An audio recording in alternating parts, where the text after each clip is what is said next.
السلام عليكم. لا تنسوا الاعجاب بالفيديو والاشتراك في القناة تشجيعا لنا لنستمر بنشر المزيد إن شاء الله.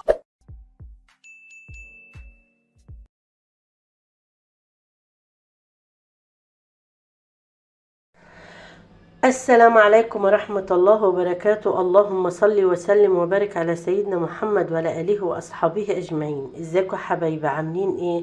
احنا النهاردة هنتكلم عن رؤية العيش في المنام.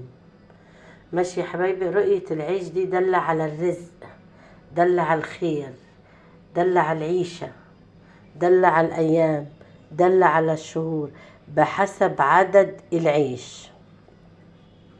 ماشي يا حبايبي، فالمتزوجة لو شافت ان هي جايبة عيش والعيش طري والعيش جميل كده، رزق ورزق كبير بعدد العيش اللي هي جايباه. طيب لو شايفة عدد العيش، يعني مثلا لو شافت ان هي جايبة 6 رغفة او 10 بعدد العيش 10 20، يبقى اسبوع 6 ايام 10 ايام 20 يوم 30 يوم، بيبقى عدد الرغيف اللي انت جايباه بعدد الرزق والايام اللي هيكون فيها الرزق والخير اللي داخل بيتك.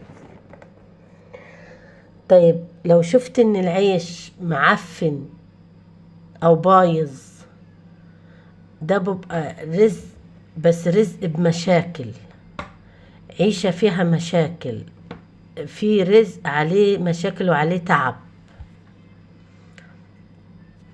بالنسبة للبنت المتزوجة لو شافت العيش في منامها بعدد الرغيف، لو شافت رغيفين عيش هتبقى هي والشخص اللي هي بتحبه، او اللي في زواج بينها وبين شخص، او خطوبة او زواج قريب، لان الرغيفين دالين على العيش عيشة، والرغيفين على ان هي والشخص، يعني هي وزوجها.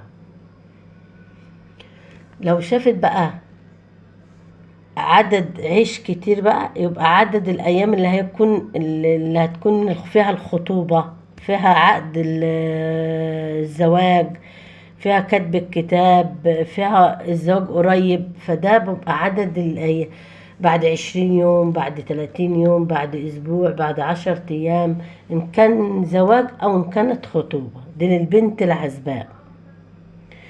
بالنسبة يا جماعة للرجل، العيش بالنسبة له عيشته، رزقه، بيبقى رزق داخل عليك وعيشة طيبة. لو العيش طري والعيش كويس وقابب كده وعيش شكله جميل كده، زي ما احنا بنقول العيش شكله جميل، النهاردة العيش حلو قوي،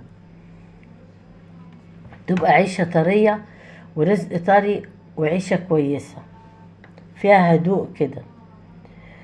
طيب بالنسبة لو حد تعبان او حد عنده حد تعبان او حد مريض، ربنا يشفي كل مريض يا رب، وشاف ان هو بيجيب العيش، فممكن يكون عدد عمر البني ادم اللي هو تعبان عنده.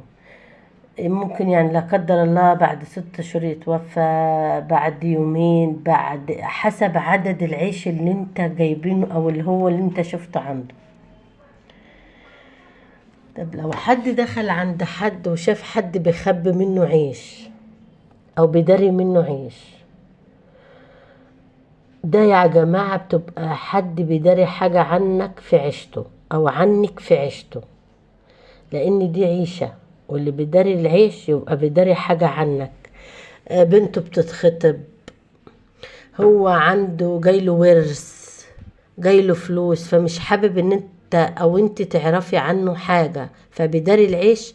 لو شفتي ده في المنام اعرفي ان الشخص ده مخبي عنك حاجة في عيشته، بيتلائم عليكي في حاجة في عيشته. امتى يا جماعة العيش يكون رؤيته مش محمودة؟ لو كان محروق، العيش الناشف اللي هو العيش المرحرح الكبير ده، العيش الناشف ده عيشة ناشفة، ما فيش في هم، في ضيقة مادية، في قلة فلوس، في مشاكل في العيشة بسبب الحالة المادية. العيش الناشف يا جماعة رؤيته غير محمودة، عيشة ناشفة، عيشة ضنك، مفيش فلوس، في ديون، في هم، في مشاكل. ده العيش الناشف يا جماعة.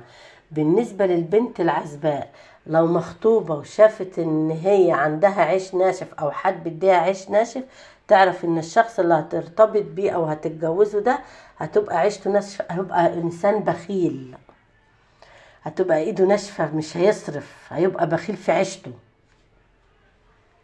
فده رؤية العيش يا جماعة، والله أعلى وأعلم. يا ريت ما تنسوناش باللايك والشير وفعلوا الجرس.